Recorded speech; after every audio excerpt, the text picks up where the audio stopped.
চোখের যেন এত বেশি মারাত্মক যে মানুষের অন্তর মরে যাবে। মানুষের অন্তর মারা যায় কয়েকটি কারণের মধ্যে, তার মধ্যে অন্যতম কারণ হচ্ছে যারা চোখের জেনা করবে তাদের অন্তর মরে যাবে, এক। দুই নম্বর হচ্ছে যারা বেশি বেশি গান বাজনা শোনে তাদের অন্তর মরে যাবে। আর একটা হচ্ছে যারা আল্লাহর জিকির করে না, আল্লাহর তাসবিহ করে না, কোরআন তেলাওয়াত করে না, তাদের অন্তর মরে যাবে। আল্লাহ রাসূল সাল্লাল্লাহু আলাইহি সাল্লাম বলছেন, জীবিত অন্তর এবং মৃত অন্তরের পার্থক্য হচ্ছে ওই অন্তর মৃত যে অন্তর আল্লাহর জিকির করে না, আর ওই অন্তর জীবিত যে অন্তর আল্লাহর জিকির করে।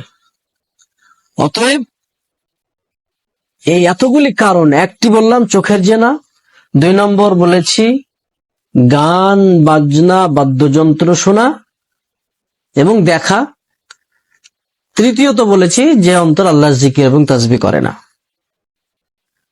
বেশিরভাগ মানুষ এখন এই তিনটের সঙ্গে জড়িত, এই জন্য অন্তর মরে যাচ্ছে। ফি কুলুবিহিম মারাজ ফাজাদাহুমুল্লাহু মারাজ, তাদের অন্তরে অসুখ, আরে অসুখ বাড়তে আছে কেন? গান বাজনা, আরে প্রচুর নামাজি ছেলে আছে, আর যারা আমাদেরকে বলি সহিহ আকীদার ছেলে, এরাও গান শুনে, সিনেমা দেখে, অথচ নিজেকে বলছে আমি নামাজি। আল্লাহ রাসূল সাল্লাল্লাহু আলাইহি সাল্লাম গান শুনে কানে আঙুল ভরতেন, আর আমরা গান কানে ভরি।